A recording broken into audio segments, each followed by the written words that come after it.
Hello students, मैं रोजप्रीत Kaur. Welcome to our GDC nursing classes. So let us continue our subject and chapter Adult Health Nursing 2, जिसमें हम study कर रहे हैं chapter 2 nursing management of patient with disorders of eye. So हम पढ़ रहे हैं disorders of eyelids. Part first हम इसका कंप्लीट कर चुके हैं. पार्ट सेकंड आज हम स्टडी करेंगे. पार्ट जो थर्ड है वो हम नेक्स्ट वीडियो में जो है वो देखेंगे. तो पार्ट सेकंड में हम डिसऑर्डर्स ऑफ आईलिड्स में पढ़ेंगे एंट्रोपियन एंड एक्ट्रोपियन. तो क्या होता है एंट्रोपियन एंड एक्ट्रोपियन? एंट्रोपियन में क्या होता है कि जो हमारी आईलिड होती है वो अंदर की तरफ मुड़ जाती है. क्या होगा? एंट्रोपियन में जो हमारी आई होती है वो अंदर की तरफ क्या होती है? मुड़ जाती है. वहीं पर जो एक्ट्रोपियन होता है वहां पे हमारी आईलिड जो है वो बाहर की तरफ आ जाती है. सिंपल सा मतलब है कि एंट्रोपियन में आईलिड अंदर की तरफ होगी और एक्ट्रोपियन में बाहर की तरफ आ जाएगी. तो चलिए देखते हैं. इमेज के थ्रू आपको अच्छे से समझ में आएगा. तो इमेज के थ्रू मैं आपको समझाती हूँ. तो सबसे पहले हम पढ़ेंगे एंट्रोपियन. ये देखिए इमेज में आप देख सकते हैं कि ये हमारी आईलिड है और ये क्या है? अंदर की तरफ फोल्ड हो गई है. देख सकते हैं आप कि ये जो है वो अंदर की तरफ चली गई है. तभी हमने इसको बोला है एंट्रोपियन. मतलब eyelid turned inward. Eyelid turn inward, अंदर की तरफ चली गई है, तभी हम इसको एंट्रोपियन बोलते हैं. तो चलिए स्टडी करते हैं इसको डिटेल में. क्या होता है, कैसे होता है, कैसे ट्रीट करेंगे, कैसे डायग्नोस करेंगे और कैसे इसको मैनेज करेंगे. तो फर्स्ट वन इज इंट्रोडक्शन. तो entropion is a condition that occurs when your eyelid turns inward. अभी मैंने आपको बताया कि एंट्रोपियन एक ऐसी कंडीशन है जिसमें आपकी जो आईलिड होती है वो अंदर की तरफ चली जाती है, मुड़ जाती है टुवर्ड्स योर आईबॉल. किसकी तरफ? आपकी आईबॉल की तरफ. जो आईबॉल है आपकी आई की उसकी तरफ ये मुड़ जाएगी. When this happen, your eyelid skin and eyelashes rub against the surface of your eye. जब ये होगा तो क्या होगा कि आपकी जो आईलिड की स्किन है और जो आपकी आईलैशेस की स्किन है वो एक दूसरे से टकराएगी, रब करेगी. जो स्किन है वो एक दूसरे से क्या करेगी? रब करेगी आपके आई सरफेस पर. कहां पर? आपके आई सरफेस पर. This friction often causes discomfort and irritation of cornea. क्या होगा कि जब ऐसा होगा, जब आपका जो मतलब आई स्किन है और जो आई लैशेज है वो क्या करेंगी? रब करेंगी. तो वहां पे बहुत ही अनकंफर्टेबल आपकी आई को फील होगा. मतलब क्या होगा? इरिटेशन जैसा फील होगा, डिस्कम्फर्ट फील होगा आपके कॉर्निया को. इरिटेशन और डिस्कम्फर्ट यहाँ पर फील होगा. किसकी वजह से? फ्रिक्शन की वजह से. Entropion is the opposite. अब यहाँ पे ये भी बताया है कि एंट्रोपियन जो है वो हमारा एक्ट्रोपियन का अपोजिट है. एंट्रोपियन पे जहां पे आईलिड अंदर की तरफ हो रही है तो एक्ट्रोपियन में आउटवर्ड टर्निंग हो रही है आपकी आईलिड की.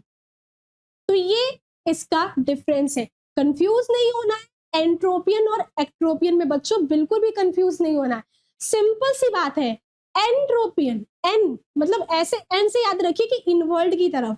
एक्ट्रोपियन बाहर की तरफ. सिंपल से आपको याद रखना है कि एंट्रोपियन मतलब अंदर की तरफ, एक्ट्रोपियन मतलब बाहर की तरफ. बिल्कुल भी आपको कंफ्यूज नहीं होना है.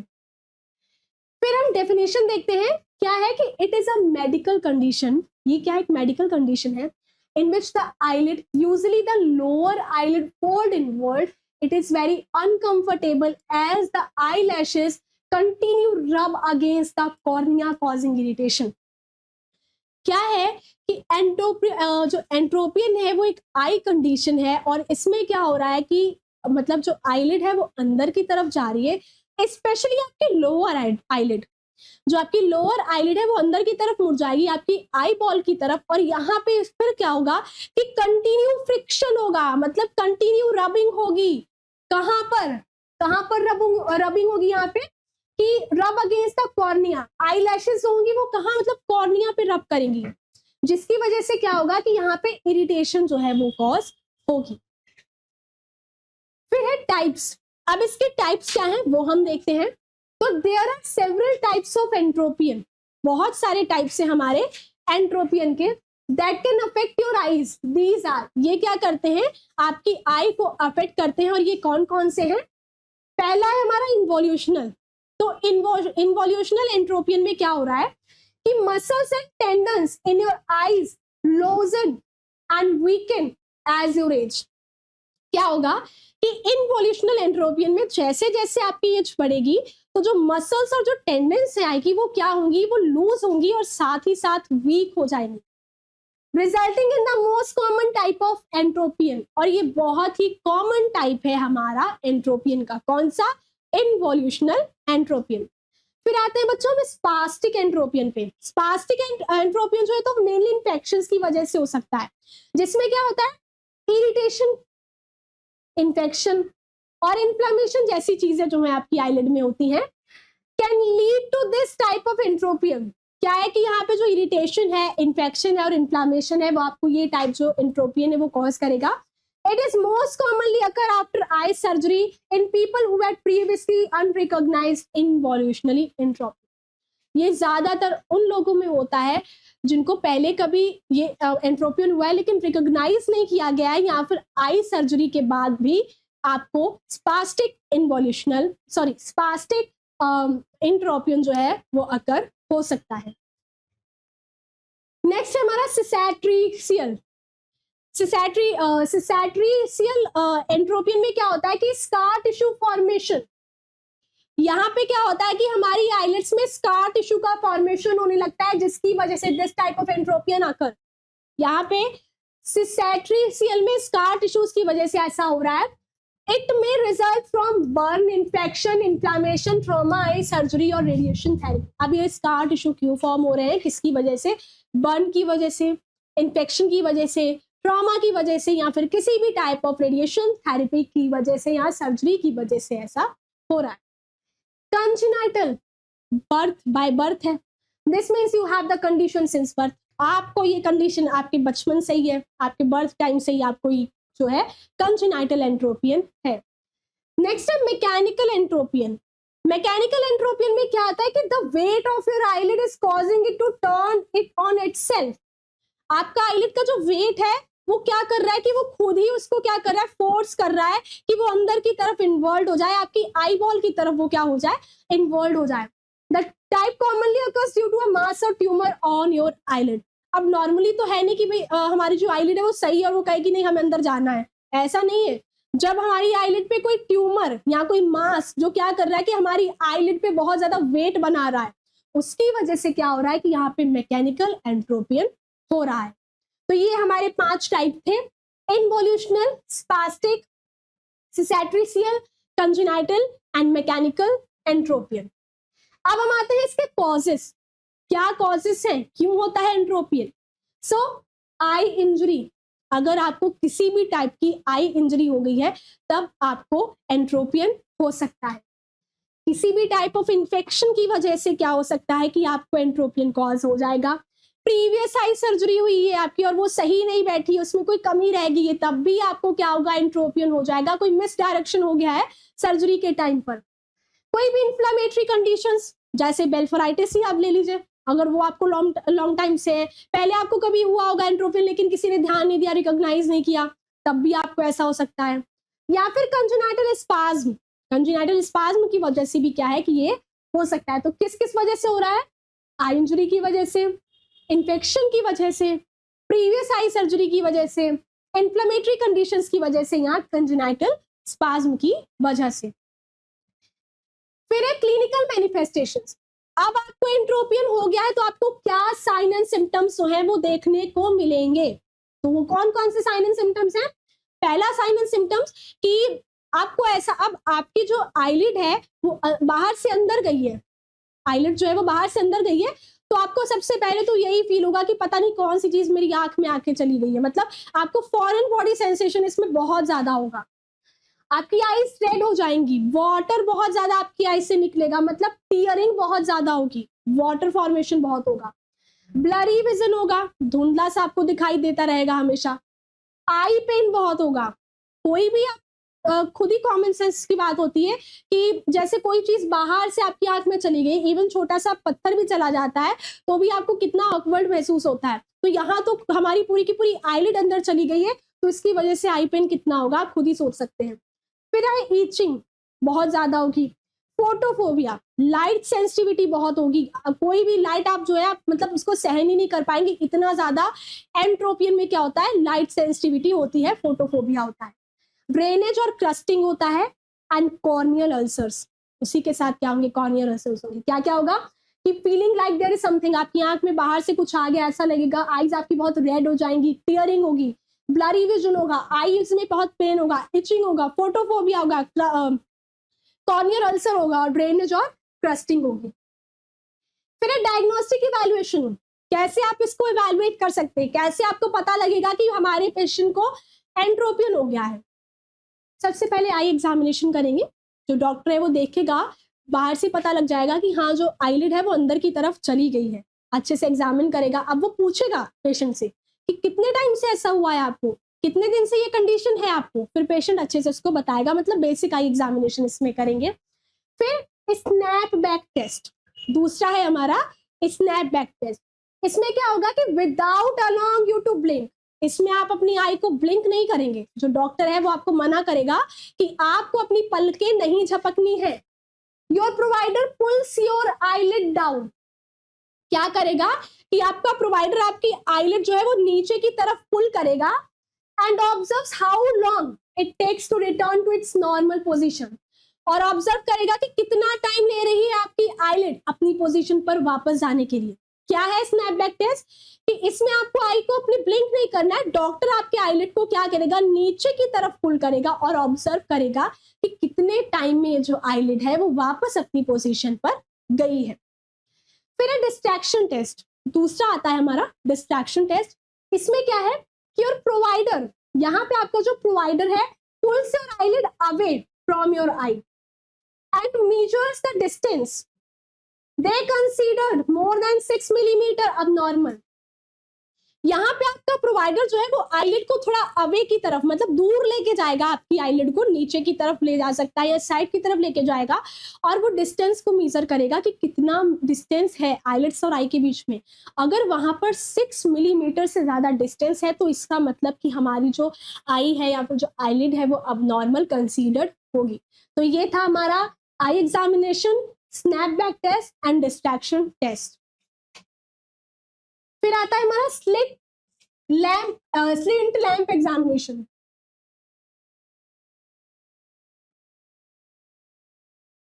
स्लिट लैंप एग्जामिनेशन, इसमें क्या है कि slit lamp is a special microscope with a bright light that your provider uses to examine your eye looking for signs of the conditions। Slit lamp में क्या करते हैं कि ये क्या होता है कि एक बहुत अच्छा इंस्ट्रूमेंट होता है जिसमें ब्राइट लाइट का क्या करता है, जो डॉक्टर होता है वो यूज करता है और आपकी आई को अच्छे से एग्जामिन करेगा और देखेगा कि ये जो कंडीशन है वो क्यों हुई है, क्या इसका जो रीजन है। थॉरली क्या होगा इसमें आई का आई जो है उसको अच्छे से एग्जामिन किया जाएगा बाय द ऑप्थेल्मोलॉजिस्ट। किसके थ्रू? स्लिट लैंप एग्जामिनेशन के थ्रू। तो ये थे हमारे टेस्ट जिसमें हमने क्या किया, स्नैपबैक टेस्ट किया, डिस्ट्रैक्शन टेस्ट किया, बेसिक आई एग्जामिनेशन किया और स्लिट लैंप एग्जामिनेशन किया। अब हम आते हैं मैनेजमेंट पे, कैसे हम एंट्रोपियन को मैनेज कर सकते हैं, कौन से तरीके से हम क्या करेंगे इसको सही कर सकते हैं। तो पहला है हमारा लुब्रिकेटिंग आई ड्रॉप्स। क्या करेंगे हम? लुब्रिकेटिंग आई ड्रॉप्स का हम इस पे यूज करेंगे। तो lubricating your I with ointment and artificial tears. Artificial tears का भी हम इसमें यूज करते हैं, मतलब जो डॉक्टर है वो कुछ आर्टिफिशियल टीयर्स का यूज करेगा ताकि आपकी जो आई है वो लुब्रिकेट रहे, वहां पे फ्रिक्शन ना हो, रबिंग ना। Can provide moisture and relieve discomfort, can provide moisture and relieve discomfort. This is not a long term solution. लेकिन यहाँ पे एक प्रॉब्लम है कि लॉन्ग टर्म सोल्यूशन नहीं है, टेम्पररी सोल्यूशन है। यहाँ पे क्या होगा कि जो प्रोवाइडर है वो आपको लुब्रिकेटिंग ऑइंटमेंट्स प्रोवाइड करेगा, आर्टिफिशियल टीयर्स जो है वो मतलब एडमिनिस्ट्रेटर प्रोवाइड कर सकता है। मतलब एक मेथड होता है इसमें, जो टीयर्स है वो आर्टिफिशियली क्या करते हैं, एडमिनिस्टर करते हैं। लेकिन ये जो कंफर्ट या रिलीफ है वो लॉन्ग टर्म नहीं है, बहुत ही शॉर्ट पीरियड ऑफ टाइम के लिए है। आपको टेम्पररी बेस पे ये इसमें आपको कंफर्ट मिलेगा, रिलीफ मिलेगा, लॉन्ग टर्म बेस पे ये आपके लिए वर्कफुल नहीं है। फिर है सॉफ्ट कॉन्टैक्ट लेंसेज। दूसरा यहाँ पे यूज करते हैं सॉफ्ट कॉन्टैक्ट लेंसेज का। योर हेल्थ केयर प्रोवाइडर में recommend wearing soft contact lenses to protect your eye from irritation, contact lenses act as a bandage to help ease your symptoms. Soft contact lenses में क्या है कि जो आपका health care provider है वो क्या करेगा कि आपको प्रेस्क्राइब करेगा कि आप सॉफ्ट कॉन्टेक्ट लेंसेज का यूज करें, जो कि क्या करता है आपकी आई को इरिटेशन से प्रोटेक्ट करता है, किसी भी टाइप ऑफ इरिटेशन से प्रोटेक्ट करेगा। और ये जो सॉफ्ट कॉन्टेक्ट लेंसेज है वो एक बैंडेज की तरह वर्क करते हैं और आपके जो सिम्टम्स होते हैं उनको ईज करते हैं। जो भी आपके रेड इचिंग, इन्फ्लामेशन या फिर burning sensation, foreign body sensation, इन सबको ये क्या करेंगे, रिलीव करेंगे। एक बैंडेज की तरह यहाँ पे ये काम करते हैं। फिर हम टेप का यूज करते हैं यहाँ पे। You can use tape to reposition your eyelid temporary. क्या करना है कि टेम्पररी बेस पे अगर आपको अपनी आईलेट जो है वो सही करनी है तो आप यहाँ पर टेप का यूज कर सकते हैं। Not a permanent method, it is not a permanent method. फिर आता है स्टिचेस। अब हम यहाँ पे स्टिचेस का यूज करेंगे, जिसमें क्या है कि your provider will numb your eyelid and stitch it into a more favourable position. सबसे पहले जो है वो आप हेल्थ केयर प्रोवाइडर जो है वो क्या करेगा, आपकी आई को नंब कर देगा, मतलब सेंसेशन थोड़े टाइम के लिए लॉस कर देगा। फिर क्या करेगा कि आपकी आई को फेवरेबल कंडीशन, जो आईलिड है उसको सही पोजीशन में क्या कर देगा, स्टिच कर देगा। नॉर्मल सा प्रोसीजर है, आई को नम कर दिया जाएगा और उसके बाद उसको स्टिच कर दिया जाएगा। फिर है आईलैश रिमूवल। फिर आईलैश को रिमूव कर देंगे। इसमें एपिलेशन इज अ प्रोसीजर, एपिलेशन नाम है इस प्रोसीजर का, जिसको हम एपिलेशन बोलते हैं। Is a procedure where your eyelashes are plugged to keep them from irritating the surface of your eye. क्योंकि क्या हो रहा है कि आपकी आईलिड अंदर जा रही है, तो आईलैशेस क्या करते हैं कि आपके अंदर जो आई है उसको इरिटेट करेंगे, हाई लेवल पे इरिटेट करेंगे, बहुत ज्यादा पेन भी होगा, इरिटेशन भी होगी। तो यहाँ पे आपके आई लैशेस को आपकी आईलिड्स में से क्या कर दिया जाएगा, प्लग आउट कर दिया जाएगा। तो ये हमारा मैनेजमेंट था, जिसमें आई ड्रॉप्स हम एडमिनिस्टर करेंगे, सॉफ्ट कॉन्टैक्ट लेंसेज का यूज करेंगे, टेप का यूज करेंगे, स्टिचेस करेंगे एंड आई लैश को रिमूव करेंगे। फिर आते हैं हम सर्जिकल मैनेजमेंट पे। इसका सर्जिकल मैनेजमेंट क्या है, एंट्रोपियन को हम सर्जिकली कैसे मैनेज कर सकते हैं। तो पहला है हमारा आईलिड टाइटनिंग एंड रिट्रैक्टर री इंसर्शन। आईलिड टाइटनिंग में आईलिड को टाइट करेंगे, कैसे, दिस प्रोसीजर शॉर्टन्स योर आईलिड, आपकी आईलिड को छोटा कर देगा। कॉल्ड अ वेज रिसेक्शन और लेटरल टार्सल स्ट्रिप, जिसको हम वेज रिसेक्शन और लेटरल टार्सल स्ट्रिप बोलते हैं। बच्चों नाम इसका जरूर याद रखिएगा, इनके जो 2 या 3 नाम है तो इनको अच्छे से आप याद रखें, डायरी ले लें और लिख लें उस पर। क्या बोलते हैं हम इसको, आई टाइटनिंग के प्रोसीजर को बोलते हैं, जिसमें हम आईलिड को शॉर्ट करते हैं, जिसको हम बोलेंगे वेज रिसेक्शन और लेटरल टार्सल स्ट्रिप, जो आपकी लिड को टाइट करके रखता है, टाइटली होल्ड करता है, जिससे आपकी जो लिड है ना तो बाहर की तरफ जाए ना अंदर की तरफ जाए। फिर है रिट्रैक्टर रीइंसर्शन। इसमें क्या है, this procedure tightens your lid retractor, जो आपका लिड रिट्रैक्टर है उसको क्या करेगा, ये अच्छे से टाइट करके रखेगा, अच्छे से होल्ड करके रखेगा। क्या होती है, मसल होती है that open and close your lid. ये जो रिट्रैक्टर होता है वो क्या होती है, मसल होती है जो आपकी लिड को ओपन और क्लोज करती है, ओपन और क्लोज करती है। फिर है ऑर्बिक्युलरिस। नेक्स्ट है orbicularis. This procedure weakens part of the muscle that is responsible for closing your eyelid. यहाँ पे क्या है कि ये जो प्रोसीजर है वो वीक कर देगा आपके मसल को, जो किसके लिए रिस्पॉन्सिबल होता है, आपकी आईलिड को क्लोज करने के लिए। फिर है आईलिड मार्जिन रिकंस्ट्रक्शन। यहाँ पे क्या करेंगे, आपका जो हेल्थ केयर प्रोफेशनल है इसमें क्या करते हैं कि ट्रॉमा या फिर क्रॉनिक इन्फ्लेमेशन के लिए यूज करते हैं। इसमें इलेक्ट्रोकॉटरी और क्रायोथेरेपी का यूज करते हैं। क्रायोथेरेपी में क्या करते हैं, फ्रीज कर देते हैं, may be used to permanently remove misdirected eyelashes। यहाँ पे क्या होगा कि यहाँ पे परमानेंटली जो misdirected eyelashes हैं उनको रिमूव कर दिया जाए। तो ये था हमारा सर्जिकल मैनेजमेंट, जो इंक्लूड करता है आईलिड टाइटनिंग को, रिट्रैक्टर इंसर्शन को, orbicularis and eyelid margin reconstruction. तो ये था हमारा एंट्रोपियन। अब हम पढ़ेंगे एक्ट्रोपियन। एक्ट्रोपियन का मतलब है आउटवर्ड, जो हमारी आईलिड है वो बाहर की तरफ आ गई है। तो आप इमेज से अच्छे से समझेंगे। आपने पिछली इमेज में देखा था एंट्रोपियन की जो आईलिड थी अंदर की तरफ हो गई थी। अब यहाँ पे जो आईलिड है वो कहाँ, बाहर की तरफ आ गई है। आप देखिए कि जो हमारी आईलिड है वो कहाँ, बाहर की तरफ आ गई है। तो इसीलिए हम इसको क्या बोल रहे हैं, एक्ट्रोपियन बोल रहे हैं। तो देखिए डिटेल में पढ़ते हैं हम इसको। एक्ट्रोपियन क्या है? Ectropion is a condition that occurs when your eyelid turns outward. Ectropion क्या है? एक ऐसी कंडीशन है जबकि आप जब क्या होता है कि आपकी आईलिड है वो बाहर की तरफ आ गई, आउटवर्ड आ गई है, away from your eyeball. Entropion में क्या हो रहा था कि वो आई बॉल की तरफ जा रही थी, आईलिड अंदर की तरफ आई बॉल की तरफ जा रही थी। यहाँ पे ये आई बॉल से बाहर आ रही है, मतलब बाहर की तरफ आ रही है, और आई बॉल से मतलब आई बॉल के बाहर आ गई है। मतलब ऐसी कंडीशन है जो जिसमें क्या होता है, आईलिड जो होती है वो आउटवर्ड आती है, कहाँ? Away from eye ball. This drooping of your eyelid exposes your eye, causing issue with the drainage of your tears and irritation of the front of your eye. ये जो ड्रूपिंग होती है, मतलब लटक गई है ना आपकी आईलिड, तो इसको हम ड्रूपिंग बोलते हैं। तो ये जो ड्रूपिंग है वो क्या करती है, आपकी आईलिड को एक्सपोज करती है, आपकी आई को, आईलिड बाहर आ जाएगी तो आपकी जो आई है पूरी की पूरी एक्सपोज होगी, जिसकी वजह से यहाँ पे आपको ड्रेनेज होगा टीयर्स का, हवा पड़ती रहेगी आपकी आंखों में। अब आईलिड बाहर आ गई तो आई में क्या डायरेक्ट हवा पड़ रही है, प्रोटेक्ट नहीं कर रहा ना कोई आंख को यहाँ पे। वैसे हमारी आईलिड्स प्रोटेक्ट करती हैं, डायरेक्ट विंड जा रही है तो क्या होगा कि बार बार टीयर फॉर्मेशन होगा एक्सेसिव अमाउंट में, साथ ही साथ इरिटेशन भी होगी, बहुत लेवल हाई लेवल की इरिटेशन होगी। कहाँ पे? फ्रंट ऑफ योर आई में। कहाँ पे होगी? आपके आई के फ्रंट में। When your eyes are not fully lubricated, it can lead to severe dryness and inflammation. अब क्या हो रहा है कि यहाँ पे जो टीयर ग्लैंड है वही बाहर आ गई है, तो वहां पे आई में लुब्रिकेट नहीं रहेगा, आई में लुब्रिकेंट भी नहीं रहेगा, जिसकी वजह से वहां पे आपकी आई में inflammation as well as dryness भी अकर होगी। Ectropion is the opposite of entropion. Ectropion जो एंट्रोपियन उसका अपोजिट है। एक्ट्रोपियन में जो आईलिड है वो बाहर आ रही है, एंट्रोपियन में अंदर जा रही थी। समझ में आया ना? फिर है definition.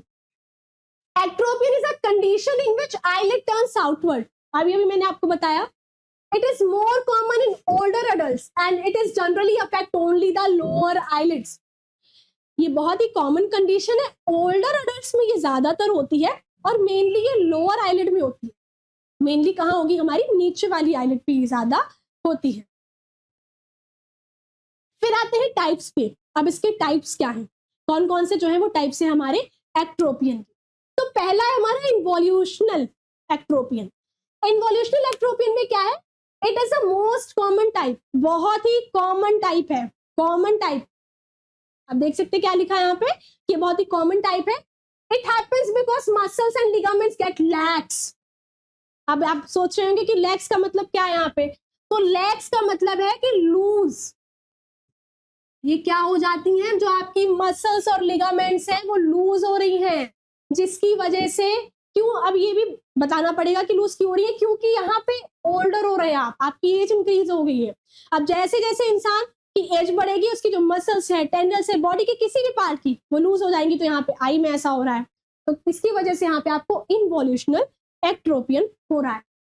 Paralytic, it is related to an injury, कि इंजरी से रिलेटेड है। अगर आपको इंजरी हो गई है आपकी आई में तभी होगा। कहाँ पे? अब ये देखते हैं, इन्वॉल्विंग योर फेशियल नर्व। यहाँ पे आपकी फेशियल नर्व पे क्या हो गई है, इंजरी हो गई है, या फिर जो नर्व आपके आईलिड को कंट्रोल कर रही है उस पे इंजरी हो गई है, तब आपको यहाँ पर पैरालाइटिक एक्ट्रोपियन हो जाएगा। फिर है सिटैट्रिशियल। सिटैट्रिशियल में क्या होता है कि it occurs due to damage to your skin falling. अब आप सोच रहे होंगे कि ये तो एंट्रोपियन और एक्ट्रोपियन के मतलब क्या है कि बहुत ही जो नेम्स है वो मिले जुले से लग रहे हैं। बिल्कुल, यू आर राइट, जो नेम्स है वो मिले जुले हैं, तो आपको बिल्कुल कंफ्यूज नहीं होना, लेकिन इनके अंदर का काम अलग अलग है। नेम सेम है लेकिन काम जो है इनका डिफरेंट है, तो आपको दोनों ही अच्छे से पढ़ने हैं और कंफ्यूज नहीं होना है। तो सिटैट्रिशियल में क्या है कि it occurs due to damage to your skin. आपकी स्किन में क्या हो गया, डैमेज हो गया है, किसकी वजह से? सर्जरी, इंजरी, सन एक्सपोजर की वजह से, leaving behind scar tissue which contract and pull your eyelid outward. क्या हुआ यहाँ पे कि सिटैट्रिकल में ये आपके स्किन डैमेज की वजह से हो गया, अब वो स्किन डैमेज किसी इंजरी की वजह से हो गई, सर्जरी की वजह से हो गई, सन एक्सपोजर की वजह से हो गई है, या फिर स्कार टिश्यू रह गया है आपकी आई में उसकी वजह से होगी, जो क्या कर रही है कि कंट्रैक्ट कर रही है और साथ ही साथ आपके आईलिड को वो बाहर की तरफ क्या कर रही है, पुल कर रही है, तभी यहाँ पे सिसैट्रिसियल एक्ट्रोपियन हो गया है। फिर आते हैं मैकेनिकल, वही बात है, it occurs when something like a tumour और mass wedge down a display of, जैसा कि हमने एंट्रोपियन में पढ़ा था कि अगर कोई मास या ट्यूमर जो है वो फॉर्म हो गया तो वो हमारी आईलिड को अंदर की तरफ कर देगा। यहाँ भी सेम है, वही चीज है, मास और ट्यूमर फॉर्म होगा तो बाहर की तरफ कर देगा। अब ये मास और ट्यूमर पे डिपेंड करता है कि उसे इनवर्ट मतलब कि एंट्रोपियन करना है, ये एक्ट्रोपियन करना है, अभी उसकी मर्जी है। तो ये थे हमारे 4 टाइप के एक्ट्रोपियन। एक्ट्रोपियन हमारे 4 टाइप के हैं, इन्वोल्यूशनल, पैरालिटिक, सिसैट्रिसियल एंड मैकेनिकल। नेक्स्ट है कॉजेस। अब क्यों होता है एक्ट्रोपियन होने का, रीजन क्या है, क्या उसके कॉजेस हैं। सो जैसा कि मैंने बताया कि मसल वीकनेस, बूढ़े हो रहे हैं तो मसल वीकनेस होगी आपकी, पैरालाइसिस, फेशियल नर्व पैरालाइज हो गई है तब होगा, सोर्स या प्रीवियस सर्जरी, सोर्स है या पहले आपकी कोई प्रीवियस सर्जरी हुई है, जेनेटिक डिसऑर्डर। तो क्या क्या कॉजेज हैं, मसल वीकनेस की वजह से ऐसा हुआ है, फेशियल पैरालिसिस की वजह से ऐसा हो गया है, सोर्स है या फिर प्रीवियस सर्जरीज हुई हैं इसकी वजह से आपको एक्ट्रोपियन हो गया है, या फिर किसी जेनेटिक डिसऑर्डर की वजह से ऐसा हो गया है। रिस्क फैक्टर्स, कौन कौन से लोग जो है वो इसके दायरे में आते हैं, मतलब किन किन लोगों को क्या होगा कि तब वो जो है उनको एक्ट्रोपियन होने का चांस हो। सबसे पहला तो मेन है हमारा एज फैक्टर, अगर आप बूढ़े हो रहे हैं, आपकी एज बढ़ रही है तो आपको एक्ट्रोपियन होने का चांस है, क्योंकि मसल और टेंडेंस जो है यहाँ पे लिगामेंट्स वगैरह जो है वो क्या हो रहे हैं, वीक हो रहे हैं। प्रीवियस आई सर्जरी, पहले आपकी क्या हुई है, कोई आई सर्जरी परफॉर्म हो चुकी है। प्रीवियस कैंसर, किसी भी टाइप का आपको पहले कोई भी कैंसर था तब भी क्या हो सकता है कि आपको एक्ट्रोपियन होने का चांस है। बर्न एंड ट्रॉमा, बर्निंग या ट्रॉमा की वजह से, तो किस किस की वजह से हो रहा है, age, previous eye surgery, previous cancer, burn and trauma की वजह से। नेक्स्ट आते हैं क्लिनिकल मैनिफेस्टेशन। अब एक्ट्रोपियन पे आपको कौन कौन से साइन एंड सिम्टम्स जो है वो शो होंगे। तो पहला है हमारा feeling like you have something in your I, eyelid में कोई भी प्रॉब्लम होगी तो आपको ये तो फील भाई होगा ही होगा कि बाहर से कोई चीज हमारी आंख के अंदर चली गई है, तो आपको फॉरेन ऑब्जेक्ट की सेंसेशन फील होगी ही। ड्राइनेस, आंखें आपको सूखी सी लगेंगी आपकी, उसकी वजह से फ्रिक्शन होगा। फिर रेडनेस होगी बहुत ज्यादा आंखों में। टीयरिंग ऑफ आई, पानी आपका छलकता रहेगा, आंखों से पानी निकलता ही रहेगा, क्योंकि क्या हो रहा है कि आईलिड बाहर की तरफ आ गई है तो हवा जो है वो डायरेक्ट जो है आंखों में पड़ रही है। म्यूकस लाइक डिस्चार्ज भी होगा आपकी आई से, क्या होगा, म्यूकस लाइक जो है वो डिस्चार्ज भी होगा। क्रस्टिंग ऑफ योर आईलैशेस, क्या होगा, क्रस्टिंग ऑफ योर आईलैशेस। तो क्या क्या होगा, फीलिंग लाइक, बाहर मतलब सेंसेशन होगी, बाहर फॉरेन बॉडी की सेंसेशन होगी आंख के अंदर, ड्राइनेस होगी, रेडनेस होगी, tearing of your eye, mucus like discharge and crusting of your eyelashes. Next आते हैं डायग्नोसिस पे। How can you diagnose, how can the doctor diagnose, कैसे डायग्नोस करेंगे। Health care provider will start by asking you about your medical history and performing an eye examination. याद रखिए सब में same same चीजें हैं, कुछ अलग नहीं है इसमें। हर चीज में क्या पूछा गया है कि मतलब हर चीज में बेसिक आई एग्जामिनेशन करना ही है। अब ये चीजें बाहर हो रही है हमारी आंख में तो हम सिर्फ देख ही सकते हैं और तो कुछ कर नहीं सकते। तो यहाँ पे जो हमारा हेल्थ केयर प्रोफेशनल है वो सिर्फ देखेगा कि आंख में क्या हो रहा है, आईलिड में क्या है, रेडनेस है, ईचिंग है। तो आपको बस एक कंडीशन पढ़ लेनी है अच्छे से, तो बस उसको आप पढ़ेंगे तो फिर आप अपने आप खुद सारी कंडीशंस लिख सकते हैं। हाँ, लेकिन आपको उसकी डेफिनेशन, एग्जैक्ट डेफिनेशन अगर पता होगी तो अंदर का आप प्रॉपर तरीके से खुद ही मैनेज कर सकते हैं और लिख सकते हैं। बस आपको एक बार रीड आउट करने की नीड है। तो आपने हर कंडीशन में देखा है कि यहाँ पे हम बेसिक का एग्जामिनेशन ही कर रहे हैं, एक्सटर्नली हम देख रहे हैं ना, कोई कुछ अलग तो किया नहीं है किसी में भी, सब में हिस्ट्री कलेक्शन किया और सब में बेसिक का एग्जामिनेशन किया है। नेक्स्ट आते हैं मैनेजमेंट पे। मेडिकल मैनेजमेंट करेंगे, ऑइंटमेंट्स, लुब्रिकेंट्स वगैरह प्रोवाइड करेंगे पेशेंट को। लुब्रिकेशन ऑफ ऑक्यूलर सरफेस, अब क्या करेंगे कि यहाँ पे जो ऑक्यूलर सरफेस है उसको अच्छे से ल्यूब्रिकेट करेंगे। Horizontal taping of the eyelid, और उसी के साथ यहाँ पे हॉरिजॉन्टल टेपिंग भी करेंगे हमारी आईलिड की। फिर आते हैं सर्जिकल मैनेजमेंट पे। अब सर्जिकली कैसे इसको ट्रीट कर सकते हैं, तो इसके 2 टाइप हैं।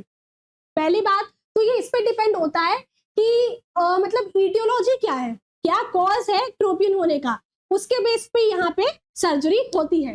तो पहला, एक्ट्रोपियन अगर मसल और लिगामेंट रिलैक्सेशन की वजह से हो रहा है, मतलब एजिंग प्रोसेस की वजह से हो रहा है, जैसा कि यहाँ लिखा है कि ectropion caused by muscle and ligament relaxation due to aging, तो यहाँ पे क्या करेगा surgeon? Surgeon will likely to remove a small part of lower eyelid at the outer as.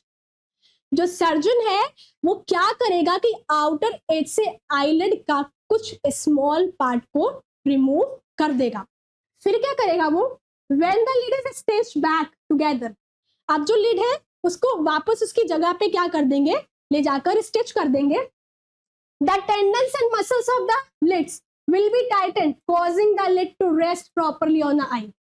अब जब क्या होगा कि वहां से सर्जन ने क्या किया कि आउटर एज से लिड में से कुछ पार्ट निकाला, फिर उस लिड को वापस उसकी जगह पे पहुंचा दिया। अब क्या हुआ कि वहां पर जो मसल्स और जो लिगामेंट्स थे या जो टेंडन्स थी वो वहां पर टाइट हो गई। तो उसकी वजह से अब जो लिड जो स्टिच की गई है वो वहां की वहां सेट रहेगी, इधर उधर नहीं भागेगी। तो ये था हमारा किसकी मतलब जिसमें हम मसल्स और लिगामेंट्स को टाइट कर रहे हैं। फिर आता है हमारा ectropion caused bye scar tissue from injury और प्रीवियस सर्जरी। अब यहाँ पे क्या है कि एक्ट्रोपियन अगर किसी स्कार टिश्यू की वजह से हुआ है, इंजरी की वजह से स्कार टिश्यू हो गया है या फिर प्रीवियस सर्जरी की वजह से, तो यहाँ पे सर्जन क्या करेगा?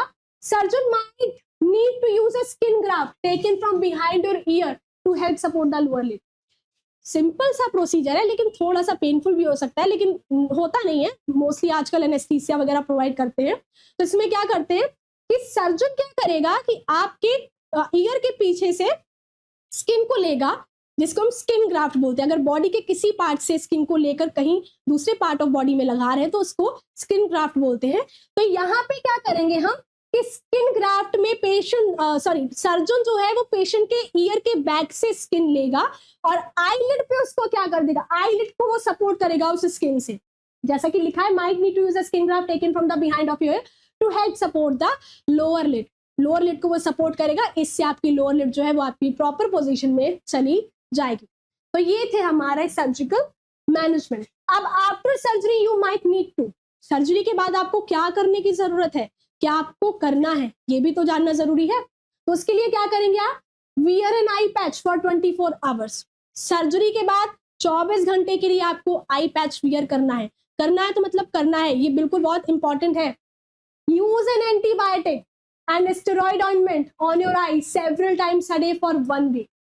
उसी के साथ एंटीबायोटिक्स का यूज करना है और स्टेरॉइड ऑइंटमेंट्स का यूज करना है सेवरल वीक्स तक, मतलब 1 वीक तक, सेवरल टाइम्स में, मतलब एक हफ्ते में, एक दिन में बहुत बार आपको ऑइंटमेंट जितना भी डॉक्टर ने बताया हो उतना आप अप्लाई करें प्रॉपर वे में, प्रॉपर टाइमिंग में, और साथ ही साथ प्रॉपर असेप्टिक टेक्निक्स का यूज करके। Use cold compress periodically to decrease swelling. Swelling भी हो सकती है सर्जरी के बाद, नॉर्मल सी बातें हो जाती है, तो इतना घबराने की जरूरत नहीं है। तो आपको वहां पे कोल्ड कंप्रेस का यूज करना है पीरियोडिक वे में, मतलब पीरियोडिकली, पीरियोडिक टाइम में आपको वहां पे कंप्रेस, कोल्ड कंप्रेस का यूज करना है स्वेलिंग को रिड्यूस करने के लिए। अब at last as a nursing आपका क्या काम है भाई? मतलब एक्ट्रोपियन पेशेंट के लिए आपकी क्या जिम्मेदारी बनती है? तो आपको क्या करना है कि assess the general condition of the patient. सबसे पहले पेशेंट की जनरल कंडीशन देखेंगे। सर्जरी होगी तो सर्जरी के बाद का उसका हाल देखेंगे। अगर वो पहले आया हमारे पास, मतलब अभी दिखाने आया, तो उससे पहले देखेंगे कि क्या हुआ है इसको, इसकी आंख में क्या इन्फेक्शन है, इन्फ्लेमेशन है, रेडनेस है, इचिंग है, हर चीज अच्छे से देखेंगे। नेक्स्ट है promote the comfort of patient.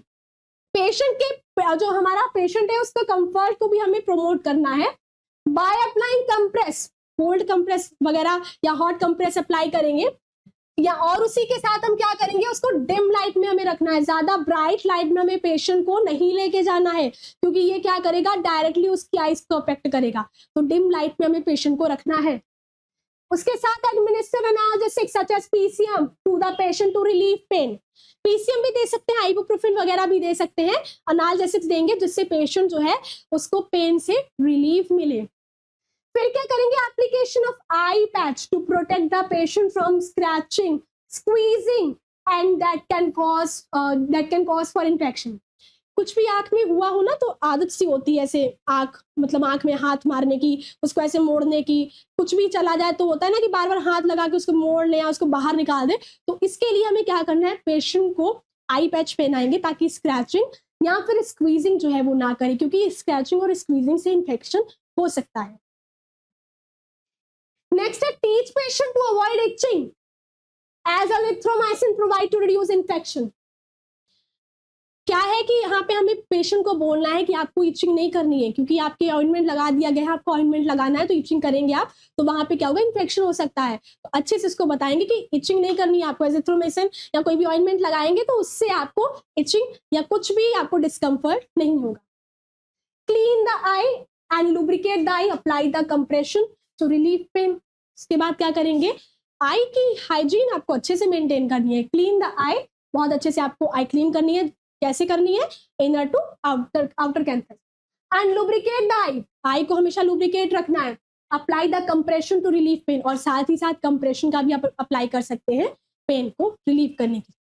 तो बच्चों ये था हमारा एंट्रोपियन और एक्ट्रोपियन, मतलब एंट्रोपियन में आईलिड अंदर चली गई है और एक्ट्रोपियन में बाहर आ गई है। सिंपल सी है, बस एक शब्द का ही अंतर है, आपको बस उससे याद रखना है, आपको कभी कंफ्यूजन नहीं होगी। मुझे भी बहुत होती थी, लेकिन अब मैं टीचर बन गई हूँ ना, तो अब मुझे ऐसा लगता है कि बहुत चीजें आसान है। ऐसा होता नहीं है, लेकिन आप जब अच्छे से पढ़ेंगे तो हर चीज आपको आसान लगती है, जैसे कि मुझे अब लग रही है।